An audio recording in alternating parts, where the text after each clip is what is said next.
T1 need to figure out where is Leshrac going. I feel like this is always... Yeah, just the entry to the game, Brood will have a pretty decent time. Saw good game counter. You can kill all the spiders lane against the Brood quite easily. Yep. And I do like Wraith King plus a nuker against Brood in lane. Typical melee owner, and Brood is a typical melee hero. Uh-oh, Cuckoo. Wraith Fire Blast into the Fortune's End. Split Earth not able to connect, but the Timber Chain on the other side. And that's going to be first blood going to GPK. The Brood Mother already falling, Jenkins. I mean, this is one of those... It's just because of the new build, I think that's not a problem anymore. Yeah, we see a lot of pipes as first item on Brood. Aghanim Scepter later. I mean, a lot of choices after the fact as we see the EMP come out. Split Earth is going to hit onto Nightfall. Fortune's End, though. Going to keep the Nyx Assassin in place.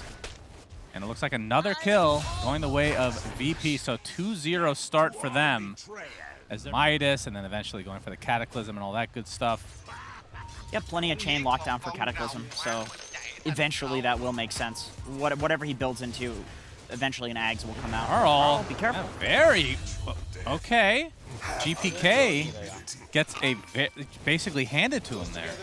Should make a video on that with some extra arrows to make sure that somebody watches. You guys can Courier do that. Taken out. Whitemon's Courier, that is, by save. He's gonna take some damage on top, but nice some blocks coming out as DM making his way in the vicinity, looking for the Timber Chain opportunity. There we go, and this looks like a kill going the way of VP again. So 4-0 advantage, already 2K, and 23 Savage was trying to help out his comrade, but... It makes enough space that DM can come over and get a free kill. He's almost level 6, and this is when I think any lane that Timber goes to, he's going to have an advantage, even against Lesh. Zephyr with a very uncharacteristic miss on the Impale, ends up paying the price with the Cold Snap EMP combo. There's a bit of the punish for not having Spiked Carapace, not as sacking those levels to Cuckoo's Broodmother means that Zephyr doesn't have the levels he's used to playing with. And we see some action top lane. Chakram is there with a setup from Save. Not enough to kill Whitemon yet. He's trying to get off the Fatal Bonds here as DM is pursuing him from behind. You see the Hex, Timber Chain, will be another kill on the Whitemon. And DM is pretty freaking farm right. In fact, all 3 cores on VP are top net worth at this current point. We were all thinking with the last pick Brood, what do you do to deal with this hero, but... What do you do against Timbersaw? Oh, this might be it, though. Yep, we see the Lesh coming with that Chronosphere set up into the Split Earth. Enough magic damage, and that is a huge kill for T1. They desperately needed it. DM was playing really far as well, so similar to why Drow Ranger counters the Void. If you don't lose the ult, and also in the late game, the ult is on such a low cooldown. Oh, okay, Cuckoo makes a rotation. GK, yeah, see the Spiderling doing so much damage. Face Edict, not enough, and now the Impale from Zephyr into the Split Earth. So nice turnaround here for T1 as you see Cuckoo making the transition, and this is where the hero starts to be a bit of trouble to deal with. This is really nice from Cuckoo. So he's doing this thing where his webs are not really in an ideal state for farming. My goodness. But Brood is so fast. Timber can't chase Broodmother. That tower got decimated. Save in the meantime does get the Earth Spike off. DM in the vicinity as well with the Chakram, but Zephyr on the sideline gets the Impale only onto Save though. Looks like it might actually be enough to get everybody out with their lives. Tornado ends up missing here, but Kingslayer might be dying again. Just getting chased by Cuckoo. It's really difficult to get away from this hero as a support for sure. But the fact that they took that tier 1 tower and like... To do that, to rotate to another lane, but that is the only advantage that Broodmother has over Timbersaw. Yeah.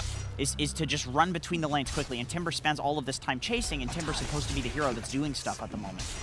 And Whitemon getting chased by Nightfall, and one more crit will do it.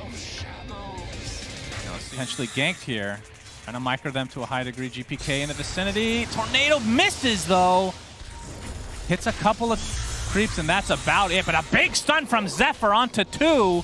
And now VP are on the run. Kingslayer just drops of his own accord. Cuckoo not mincing words here. Looks like the pressure's going to be applied again, but the Ice Wall is connected here.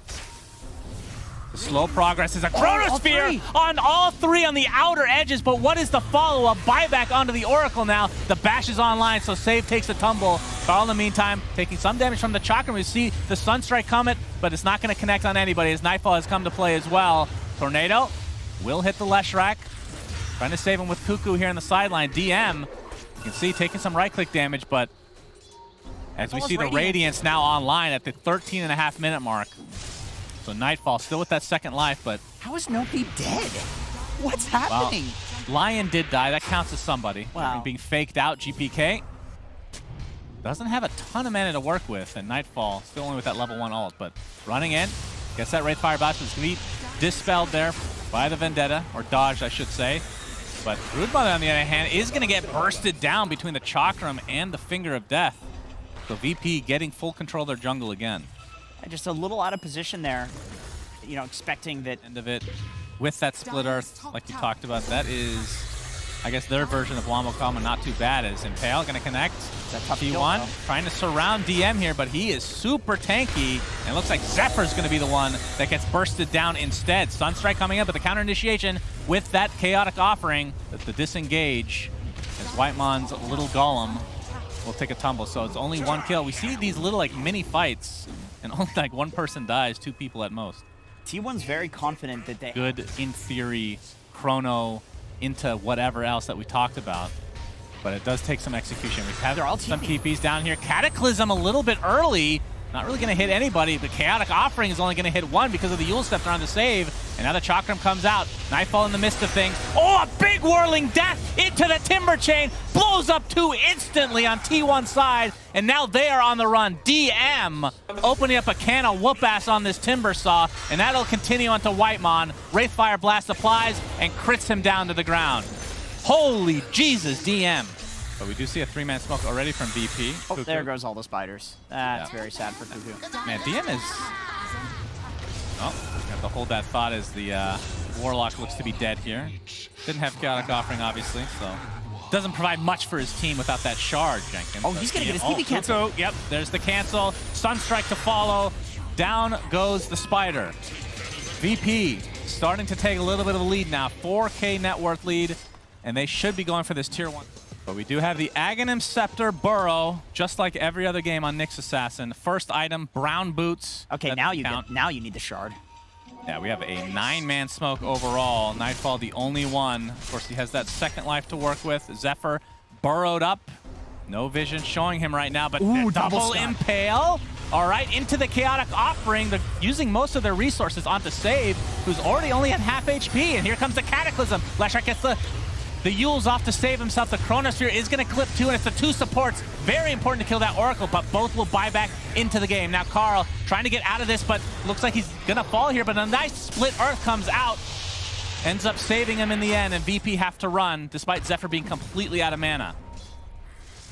Too big. I mean, again, it's on the supports, but this is looking a lot like game, was it 1? Where we had a little bit of a stall here as we see the side cam onto Zephyr. Very important. Impale is going to connect. All right, the Mana Burn doing quite a bit. Nightfall going to get purged off. And he's ready to go back in again. Keep an eye on those polygons on the bottom of your screen as Roshan's getting quite low. Let's see if Cuckoo can go in and out of the pit, no problem. It's another aspect that we didn't really talk about. Splitter's going to connect again. This time they're going to go on save. BKB popped by 23 Savage. That is going to be enough to take out the support, and they know he does not have buyback. And now the pressure being applied to the Wraith King. He's going to go down, but that is the first life. I believe he does have Shard. Chronosphere just to ensure that they get this Roshan. Looks like Savage gets the snatch, so the actual Roshan ended up going to VP, but the Chaotic Offering now used in retreat here as VP attempting to get out. Deafening Blast applied there, but Nightfall completely surrounded and will finally be brought down. Didn't even have his Radiance on, by the way.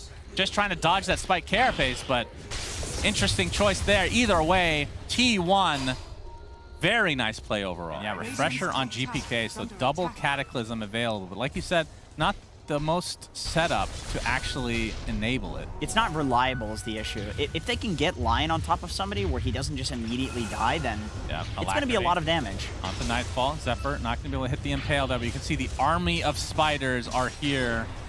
And the Mana Burn, again, not going to really matter too much in terms of the second life for Nightfall because of the Shard, but still pretty annoying that he can't stun anybody. Zephyr is taking literally 0 damage.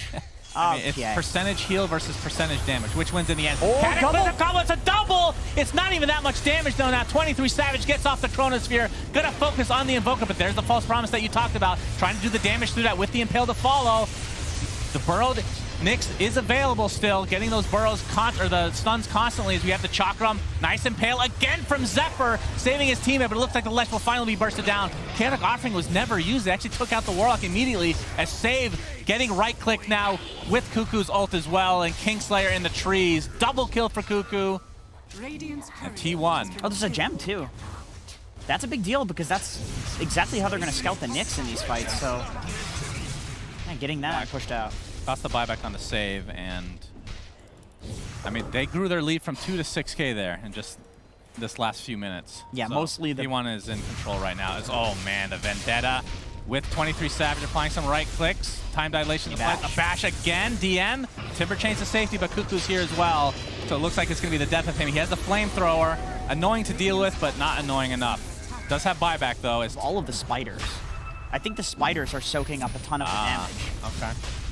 And Cuckoo didn't have a web in the position. It was kind of awkwardly placed where the spiders were splitting up. And I don't know if he was doing that intentionally. If he was, that's some god tier, like, where he can pick up an Ag in himself. Oh, yeah, of course. As a greedy carry player, he will never be caught dead buying that himself. Yeah, of course. Oh, GPK actually pops his refresher, or we see the Cataclysm come online. The creeps. The Meteor is there with the Spike Carapace, and yikers. It's doing no damage because it's always surrounded by creeps or spiders. Yeah. Creeps get hit by it as well.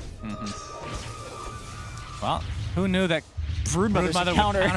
would That's so strange. That is such a random thing, as T1 very close to winning this tournament in this best of 5, game 5. They get that mid racks. Invoker's dead for 45 seconds, so this, I would think, is minimum 2 racks. Of course, the tier 2 still up top in that bottom lane. Oh, triple chrono. 3 heroes. Save takes a tumble, a big Impale, only connecting on 1, maybe not so big after all, but there's the save onto DM. He can go back to base, but now the pressure is onto the Wraith King. That is the first life to come, but 23 Savage wants to go for the support, doesn't get into the fountain though. Completely surrounding Wraith King. 3 dead. T1 look to be winning this in great fashion.